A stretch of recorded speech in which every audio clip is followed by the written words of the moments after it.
All right, we are here again with session 2 of a conversation about equity, and we are so happy and thrilled to be here today just to continue the collaboration and continue the conversation about the way that we can self-reflect and analyze our thinking when it comes to biases and creating equity, but also what we can do as educators in the classroom. And so we are just so happy to have this conversation today, dig a little bit deeper into the curriculum side of things and classroom, and how do we provide that equity-rich classroom environment for our students. So today we have with us, of course, I'm Ashley Hubner. I'm here with Access Coaching and Consulting, and then we have Annabelle. I'm Annabelle Liriana-Shijanowski, and I am a project manager at the Reimagined Classroom. I'm really excited to be here again. And then we have Bill with us. Hi, I'm Bill Pratt. I'm an instructional coach in Onslow County Schools in North Carolina. So welcome.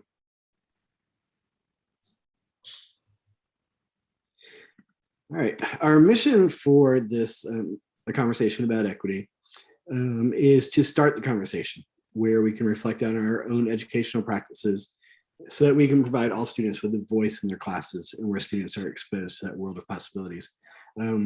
As people have said about equity talks and equity discussions, we can't solve this in just a couple of hours. But if we start the conversation and we start to change, then that's the best thing that we can do today. So. All right.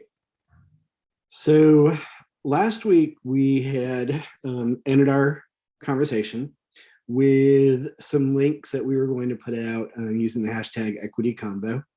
And we're putting these out on Twitter and on LinkedIn. And so we had a couple of different things.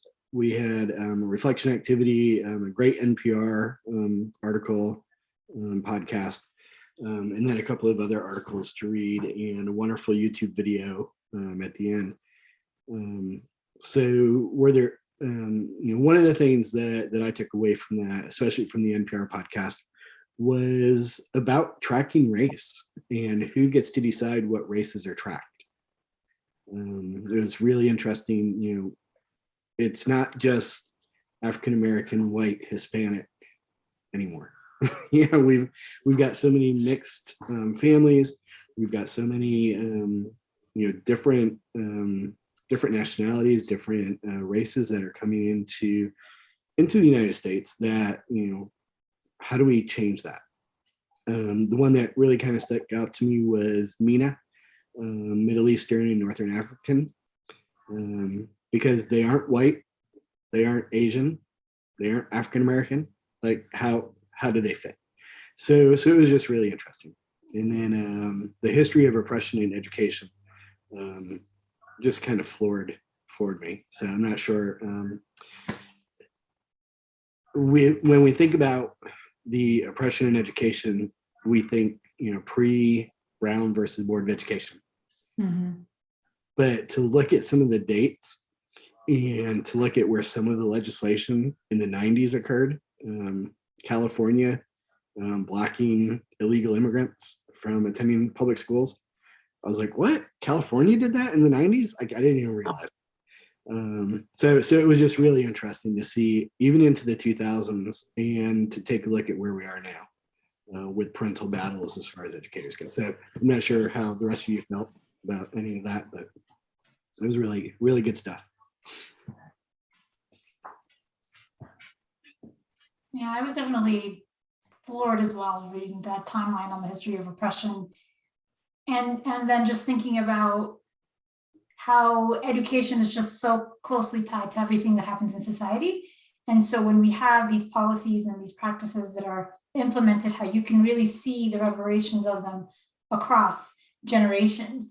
And there's a lot of impact.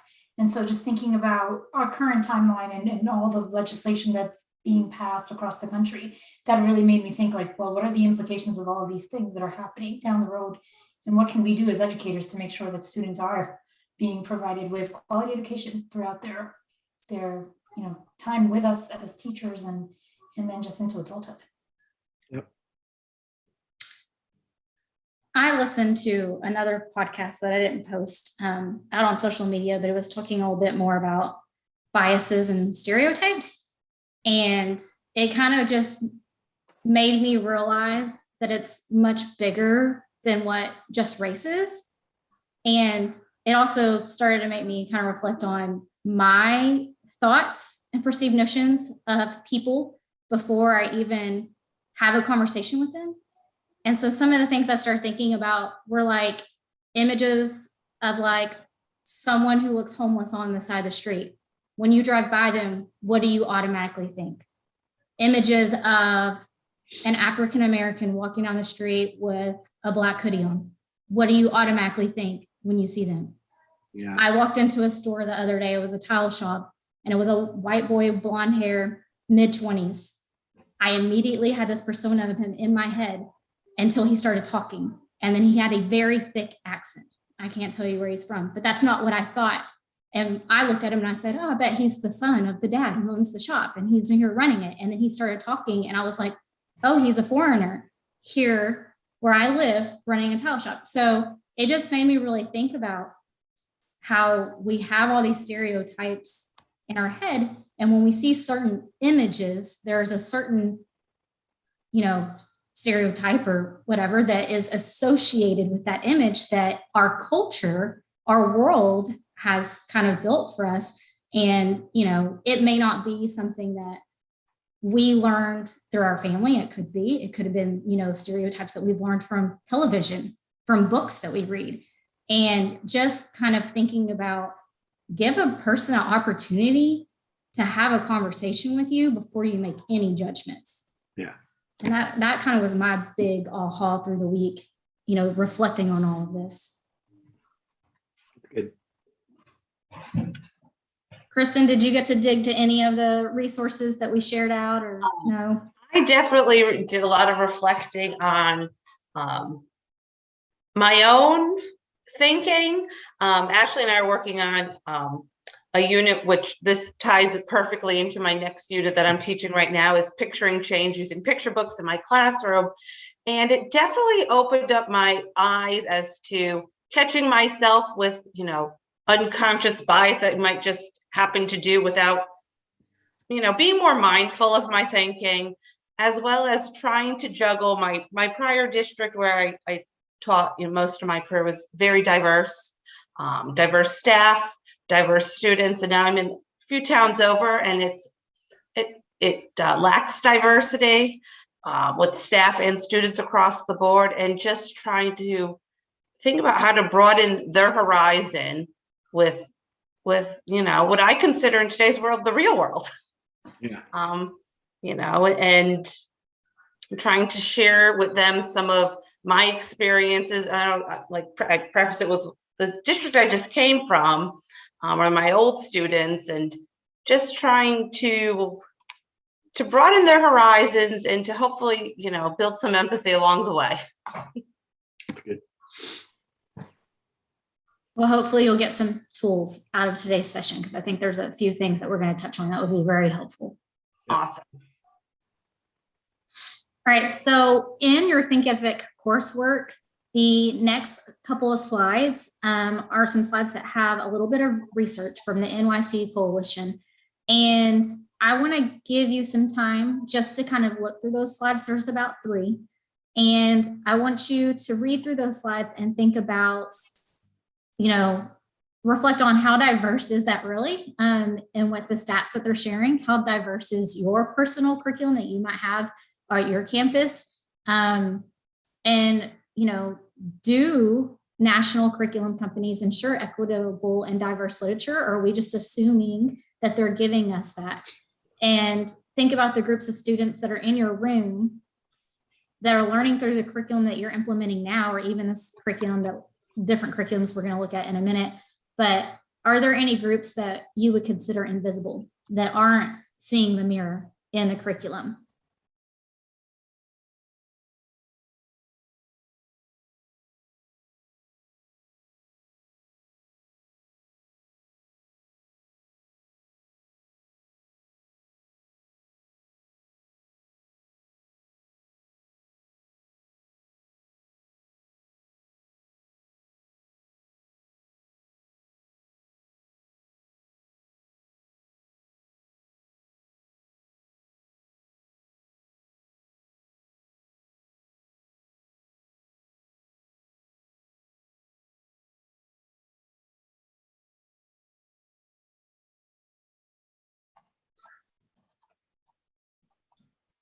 So any thoughts about those facts as you're reading through those?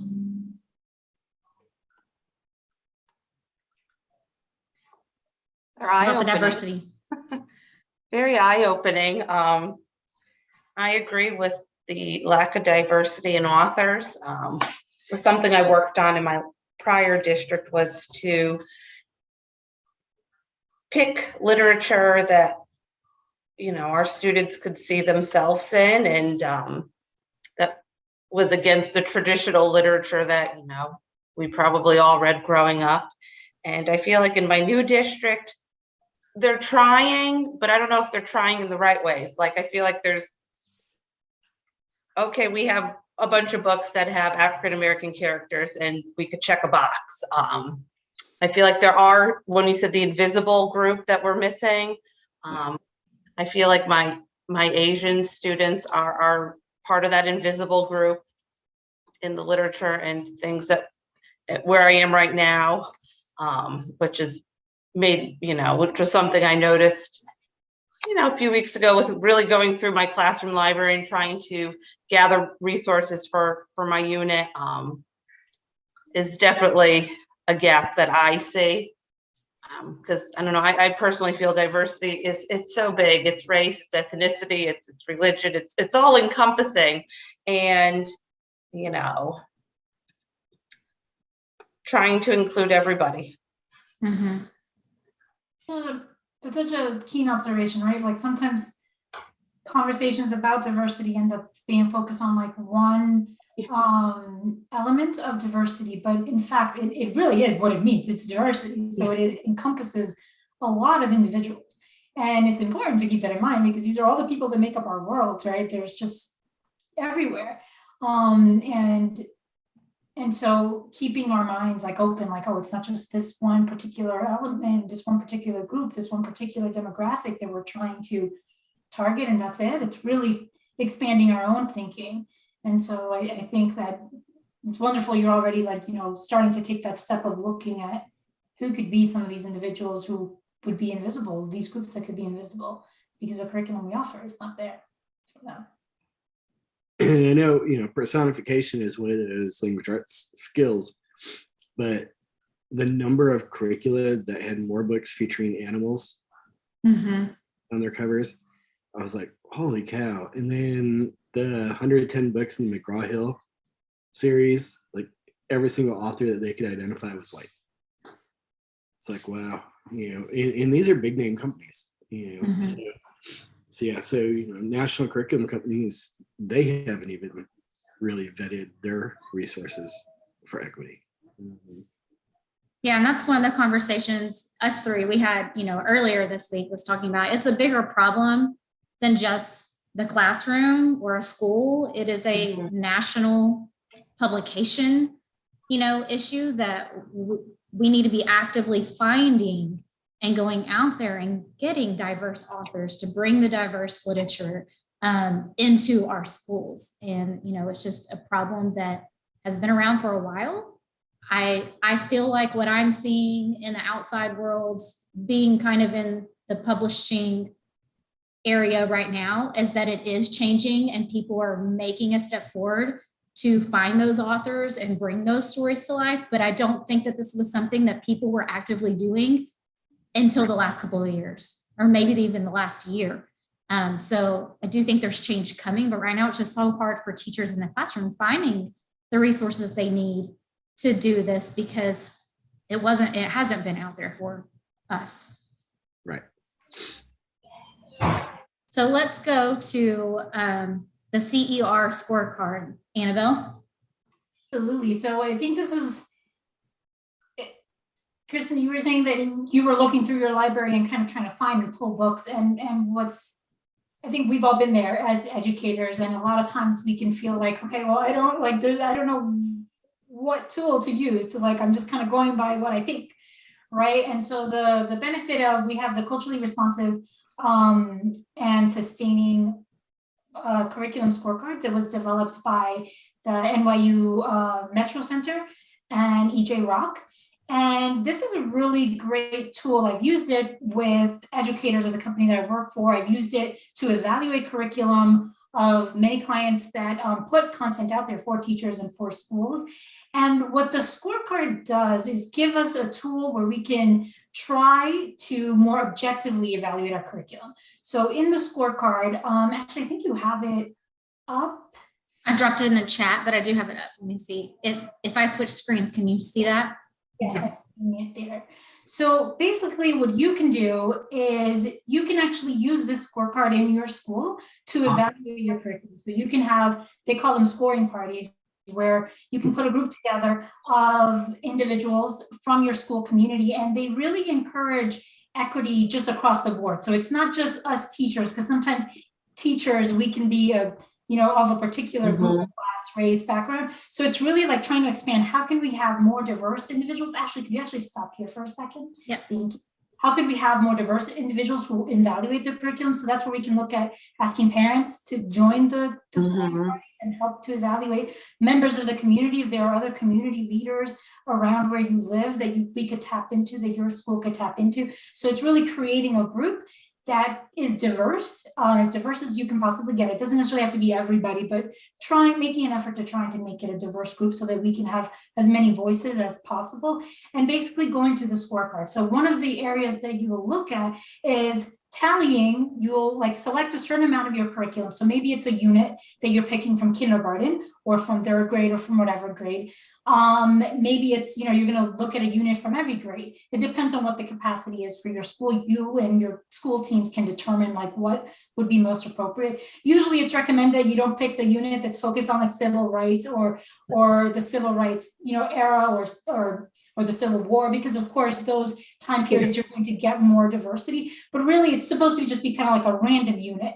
And then to tally, one of the first things you'll do is tally who is being represented, and then you can get a pretty fair representation just off of that. And then actually, if we could go to the next page. When looking at representation, you first do this just tally of what's the background of the authors, what are the characters being, who seems to be the main character, but then you actually dig a little bit deeper using the scorecard. So with this scorecard, you're going to look at, do the characters look visually diverse? If you have a picture book, for example, or do all the Asian kids look alike? Do all of the Black kids look alike? Do all of the students from lower socioeconomic classes look alike? We're really looking for those types of things. How are individuals being portrayed? Are they being portrayed, if you're a person of color or a person of low socioeconomic background, are you being portrayed in a negative light, or what's the representation there? So you really look closely at this, and then you give it an evaluation of whether you're very satisfied, unclear, which you'll see is a -1. So ambiguity is not the friend of culturally responsive content. A lot of times, we think well, this is a racially or ethnically ambiguous person, so they could be any group.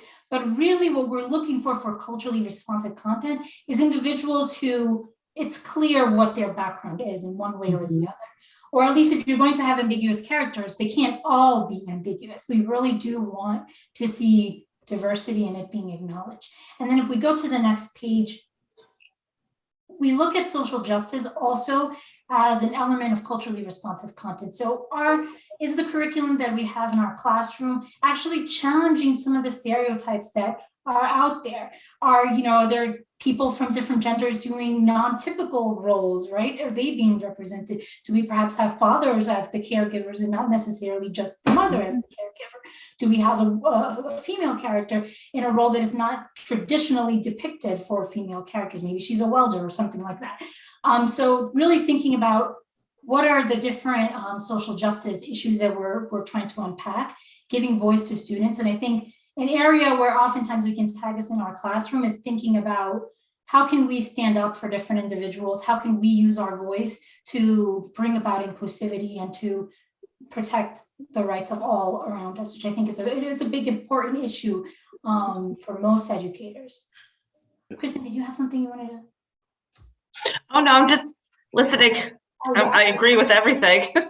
It's a really great, powerful tool. And then if we go to I think this is the last page on this one, it's the teacher's materials. So it actually looks at what materials are we as teachers provided with to teach content that is culturally responsive. Are you just kind of left out in the wild and there's no instruction for you on what to say? Or is there some guidance for us? Because as we all know, many of our teacher prep programs don't actually prepare us for this type of work. So does the curriculum that we have help us in some way, give us tools that we can facilitate these conversations in an equitable way?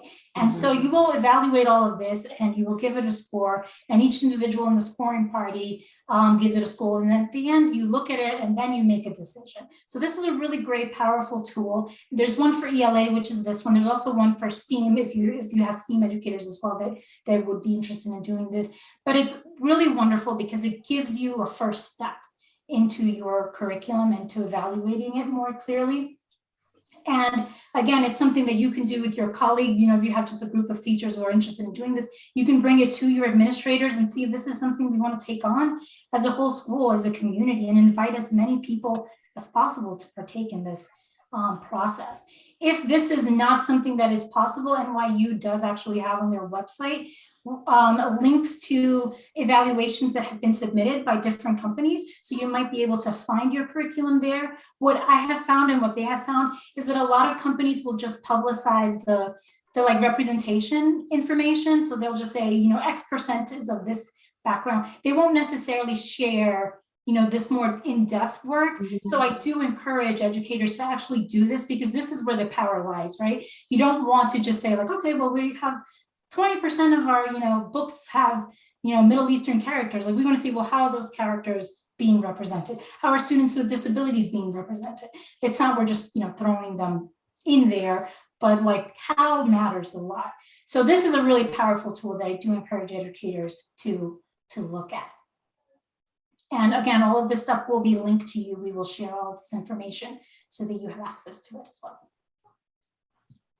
And well, I think that's great. I used to be in administration at the district level, and this is something that I would implement immediately with a team. I would get a team across the district with teachers and parents, community members, and pull out our curriculum and start analyzing it, making sure that we're hitting everything that we need to hit and that we're not missing anyone. Yeah. Absolutely. Absolutely. And you can even do it with students. They've actually trained, I think 5th grade is the youngest that they've gone, just because of the language, of course.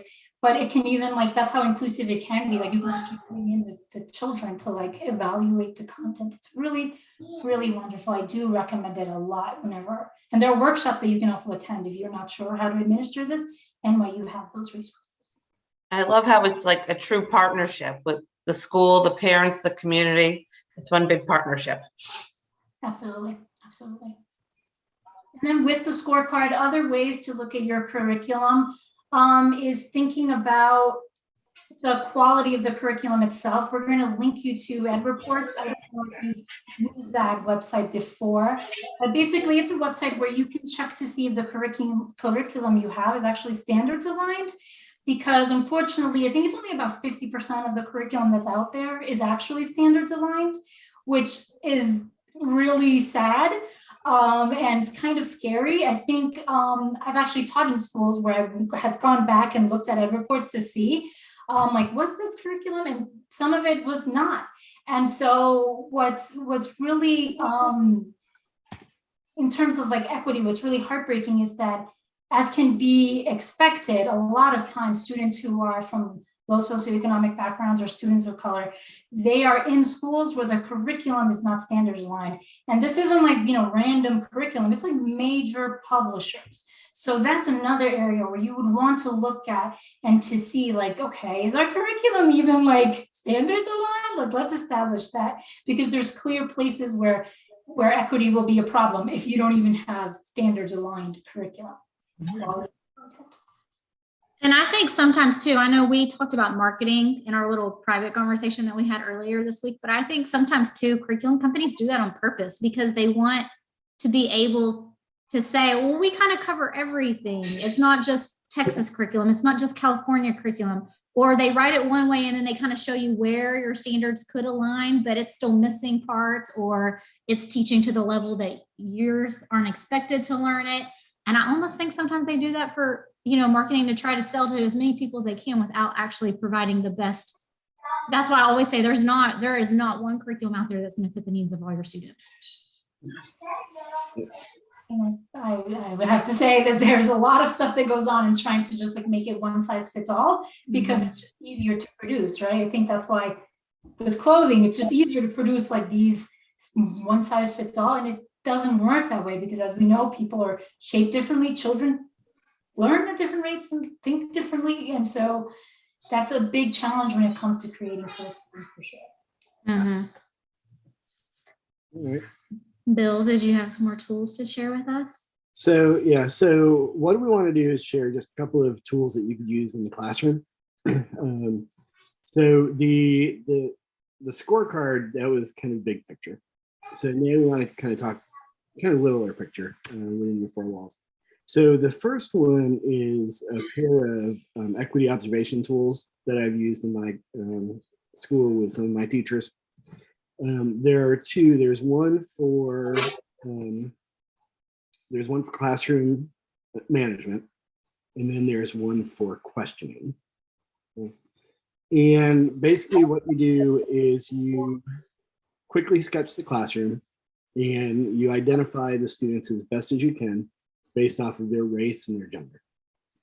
And the race and the gender, you're having to make a best judgment. So it's got a little flaw in that you're solely basing it on what you see. But as you go through then throughout the class, you just put little codes and you number the students, and what you see, like what you can see here, this was a questioning tool. So how many times did students raise their hand? Did they call out? Did the teacher cold call on the students?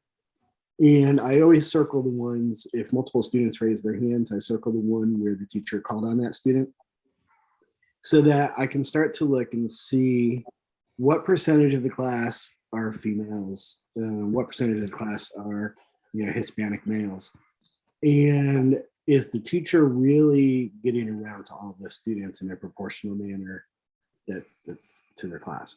But then I also look at position of the teacher and position of the questions. So front of the room, the back of the room, the left side, the center, the right. I was one of those teachers that always spoke to the right side of the room. And it wasn't until a principal kind of mentioned it during one of my observations that I really realized, oh gosh, I'm not calling on the whole room. I'm not engaging the entire classroom. So this teacher here, she was at the smart board. So you could see like every 5 minutes I marked where the teacher was. That's what the T's are down there on the bottom right-hand corner of the big square. But she had a special ed inclusion teacher, and that teacher, you can see the E's kind of moved around throughout the class.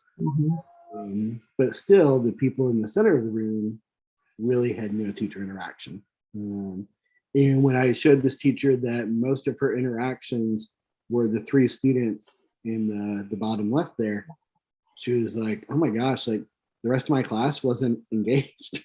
So it was just really interesting. I did another one that was based on classroom management, and again broke it down by race and by gender. And in this case, the teacher, this was actually a brand new teacher. He has his classroom set up where his desks they're actually computer tables, and they're tipped towards the center. So where it says like T7 and 8, that's where he kind of hovered in the center of his classroom. So he was really able to see everybody. And some kids were talking. If they get called down by the teacher, I circle their number. Some students were just off task. And so he was able to really address it. And in his case, it was really proportional to the makeup of the class. So it was just a really cool kind of tool. And so, I've got it written, hopefully, so that anybody can do this. Peers can do this, peer observation. It doesn't have to be an administrator or a coach. But it's really eye-opening for people. So, and then this is just equity sticks or like a class wheel kind of thing. One of the things that when I have conversations with teachers about calling on students, and they're like, well, how do you keep track? And in my mind, I'm a numbers guy, so I just kind of keep track of who I'm calling on, and I'll tell myself, okay, I've called on 2 boys, I need to call on girls, and or whatever. And so these equity sticks, or they're just sticks with names on them. It makes it randomized, and same thing with the spinner. And that way, it kind of takes that bias out of it, because you're randomly calling on people. Now, there has been some debate whether or not this is a good idea or a bad idea, because you could end up pulling, say a student who is really, 3 grade levels behind, and you happen to ask them a question that is, DOK level 4, and that student really struggles. So as a teacher, you got to be prepared with different levels of questions. One thing that you could do is, like these sticks here, they've got different colors on them. You could actually have students marked. So Todd Whitaker wrote a book, 15 Great Things That Teachers Do Differently. And one of them was called Planned versus Random. So you can make the most random looking activity in your classroom very well planned. And so if you've got these equity sticks and you've got, maybe a color for some of the EC students or for the gifted students, that way when you pull it, you immediately can think of adjusting your questions if you need to. But again, we don't want to do too much of a change, because we do want that rigor, like Annabelle just said. You don't always want to ask low level questions to your special ed students, and you don't always want to ask higher level questions. But at the beginning of class, most of the questions are yes, no, because they're review, low level vocabulary type questions. And then as the class moves on, they become harder questions. So it's one of those things you just have to do. I like this though. There's so many other purposes for this. One thing I think you could build in the culture of your classroom, teaching about empathy and community, because say you pull a stick for a kid who doesn't want to answer out. If you teach them that they have the opportunity to pass or call on a friend, then you're building that empathy in the classroom for each other. You're building that community that we're a team and we can work together. I've also used this with teachers that I've coached, especially with littles, where we're still working on a little bit of accountability and classroom management. That keeps them from raising their hand and be like, I know. If they know that the stick is going to be who it is, I'm about to pull my stick. Let's see who it is. That helps a little bit too with that, and making sure that you're hitting everybody, but also it helps with classroom management, honestly, and accountability, that you don't know who's going to get pulled. So you better be ready. You better be listening. Yeah. Let's see who it's going to be. So I think there's just so many purposes for this, that it is a good tool to implement in your classroom for lots of reasons. Yeah, and if you're using the sticks, you could actually preload a student with a question, and you could say, look, tomorrow I'm going to call on you, and here's the question that I want you to be ready to answer. And so you could just randomly pull a stick, and then you call on Joey. Well, it could be Sarah's stick, but you told Joey that you were going to ask him that question. Again, that planned versus random. It's harder to do with a spinner, because that's up there on the board, and but yeah, you could always do that too, especially for those really shy kids. So, love it. Thank you for sharing that. Yeah, it's such a great tool, especially because if you're thinking about, you mentioned like part of it is like building that classroom culture and community. Yes. We're all learners, and so if there is a moment where someone maybe needs to think through a problem, or take some time, or kind of phone in a friend for support, or there's different ways, like that's part of learning, and so building that classroom culture where we're all just learners and we're supporting each other and we're helping each other to excel, and we do our best, our personal best, and not competitive. I think that's another part of how you use these sticks as well. You teach into that. Yep. All right, good. So we've presented a few little tools. We also have another tool that is dropped into the Thinkific platform, but we wanted to open up some conversation here just to talk about, what what are your ahas? What are your thinkings? What are your wonderings about some of the tools we just shared? Or, we could dig into, we had an additional article called Accelerate, Don't Remediate, and we could get into that a little bit. Kristen, do you have any comments, preferences, questions? I'm loving, as I told Ashley, I'm loving this whole workshop. I really liked the spinner and just the sticks tying into like that responsive classroom and creating a community. The Accelerate, Don't Remediate definitely is piques my curiosity as well, because I think that's, as a teacher who's in the field right now, I think that's a hot topic.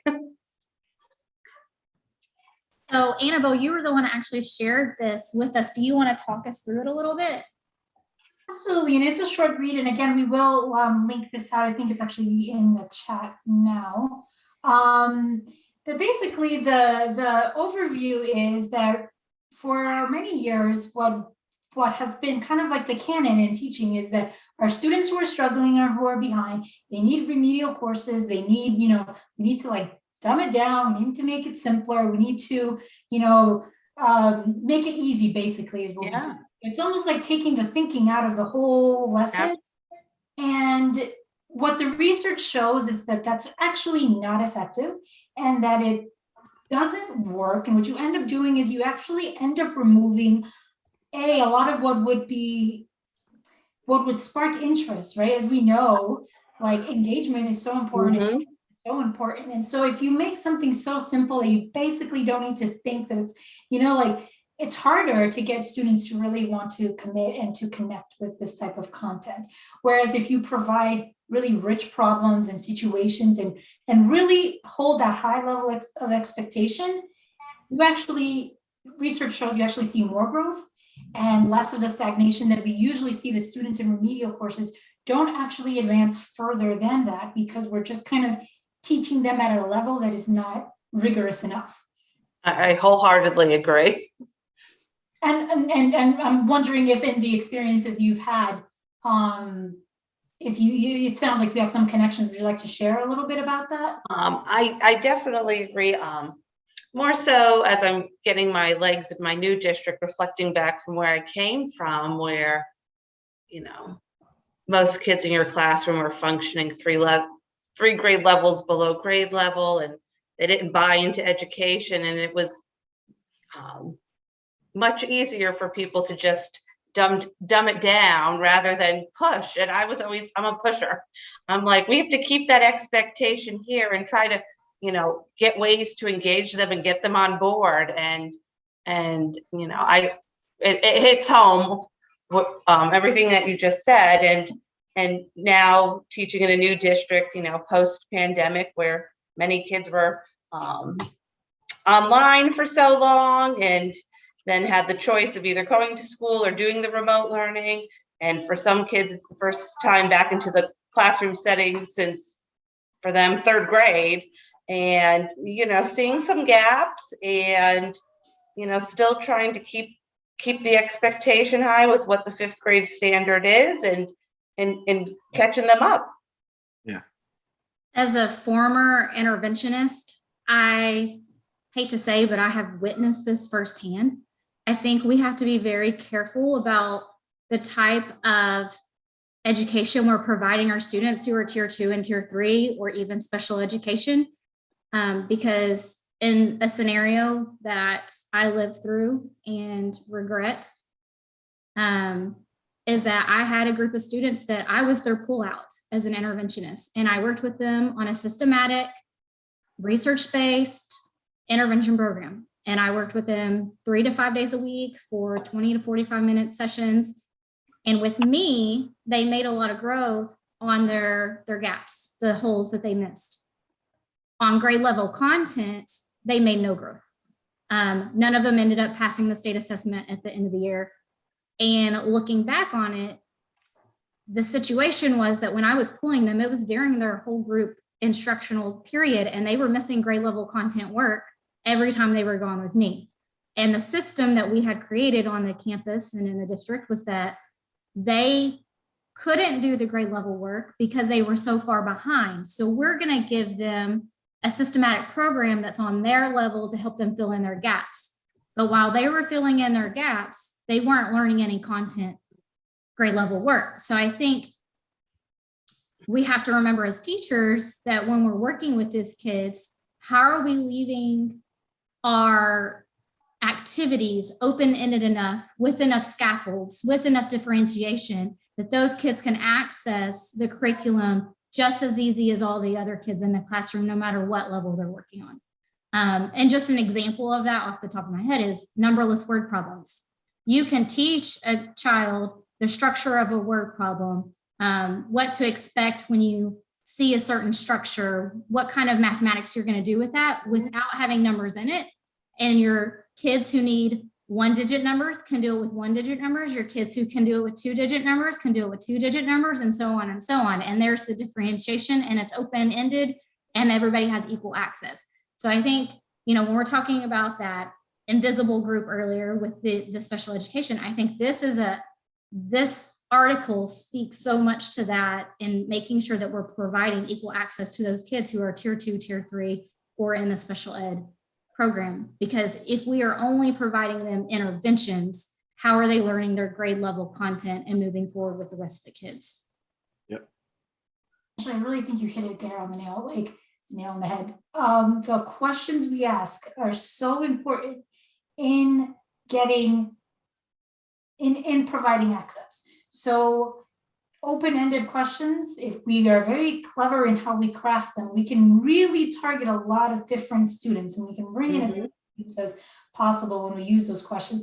And it's great you mentioned like the math. I was just thinking I'm a big math person. So for me, it was just something I would try would be like, what are all the different ways that you can make the number 4?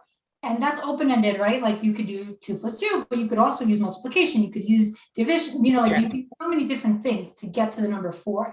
And it's really thinking about pushing ourselves as educators. How can we create these questions that we can bring in as many students as possible so that they are able to access, the grade level content, and we can put in structures and supports in place to help them do that. But it's not what often has been taught, which is just make it simple, make it easy, basically so you don't have to do any thinking, because doing that doesn't help those students move and grow. And that access to the whole child, the grade level content is so important. And usually it is done during the whole group instruction. And so it's really important. Actually, you mentioned thinking about those systems, what systems do we have in place that are actually disadvantaging our students? And can we change those systems? Sometimes it's that. And if you really break down curriculum, there's so much overlap from year to year. With the exception of some social studies and science. Yeah. As a math teacher, I was always amazed at how many topics I was teaching that were supposed to be taught last year, but I'm teaching them again, maybe a little bit deeper. So yeah, by accelerating, you can get those prerequisites. And then the language arts curriculum, it just spirals all throughout the years. So I love the idea of that accelerated remediate.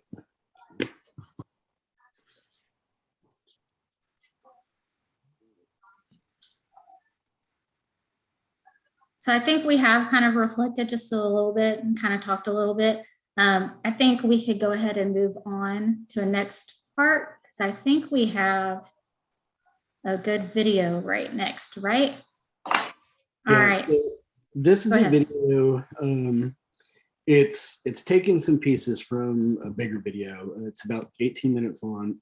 This is only about 4 minutes long, but it's building critical consciousness for educational equity. And it was a TEDx talk by Dr. Nicole West Burns. Just fantastic video. It was the video that was linked for last Friday, but we are going to link it again this week. So let's take a look at these 4 minutes and just think about equity in the classroom.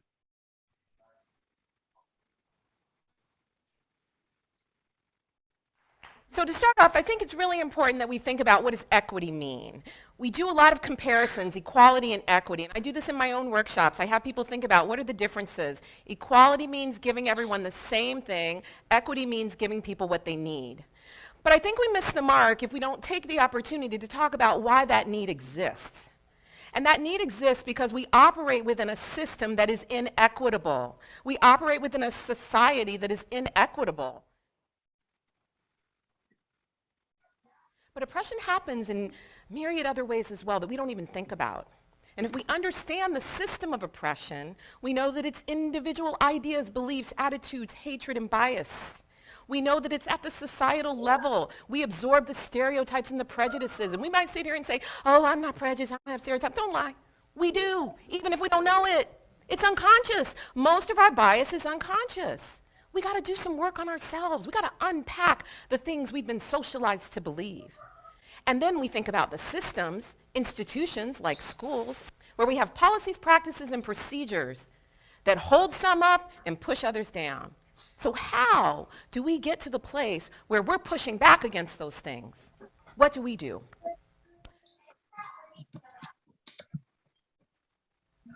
You know, it's really interesting because I think most of us are socialized to believe that schools are naturally fair and neutral places. But we really have to challenge ourselves on that. How can that be so in this unfair world?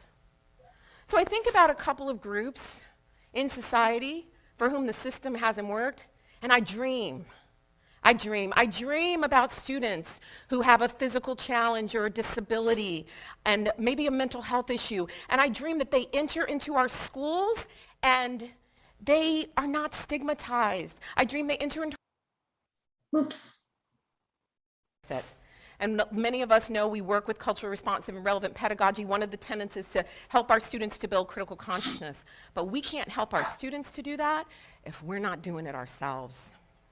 And we know that most of us, intentionally and unintentionally, have been educated not to know that information, right? And so how do we begin to learn what we need to learn to push back to oppression? Habits. How do we break the habits that harm, the textbook we've always used, the lesson we've always done, the classics and the canon, I can't take it anymore. All of these things are based on particular ways of being, knowing, and doing in the world that are tied to power and privilege. Are we exploring that? Are we examining that? Are we thinking about the harm that that is causing to the students in our classroom spaces?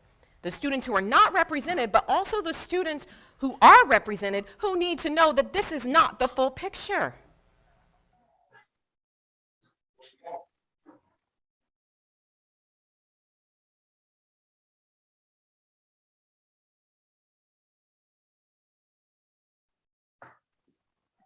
So again, that was just a quick piece, but just a dynamic speaker. And when I first heard this this TEDx talk, it just blew me away. I think I was actually driving in my car trying to listen to it, and I actually had to pull over because I was like, wow. So, but yeah, just amazing. So I think, yeah, go ahead. I want to say, I think she touched on, a little bit of everything we've talked about today for sure. And just kind of affirms the conversation that we've had with, what she got on a platform out there and said to hundreds of people. Yeah. So before we leave today, were there any final thoughts, last comments that you want to make? And again, please join in on that equity convo that's going to be happening on Twitter and LinkedIn to kind of stay in tune with the things that we share, just to expand our viewpoints even further between today and next week. But does anybody else have anything else they want to say before we close out today? Just thank you. Just, having the ability to reflect on things that, I might do on my day-to-day basis without batting an eye out and just holding my accountability. I appreciate it. Yeah. And, it takes a lot. And sometimes it can take a really strong person to look in the mirror and say, oh my gosh, Am I doing that? I know. But it's not, again, I said this in session 1, when you do this, don't look back and beat yourself up too much, unless you're doing something very blatant. But Yes. if as you are doing this, and then say you go back to the Harvard bias tests from session 1, and you've got somebody looking in your classroom and you're looking at your curriculum, use it as a learning tool, and then move forward. We can't change the past, but we can change the future. Change the future, absolutely. In the video, I think she said it so well. Like, really, we all do have, like, we've been socialized. There's just no way around it, right? Like, we've all been presented with so much information since we were children, and so we're all learning and growing and unpacking some of those things and questioning. And that's what these conversations are so important, because it challenges all of us to look at those things that we've been thrown at as like, this is the truth, this is the fact, this is what it is, it's never going to change. And we're challenged to saying, oh, is that the case?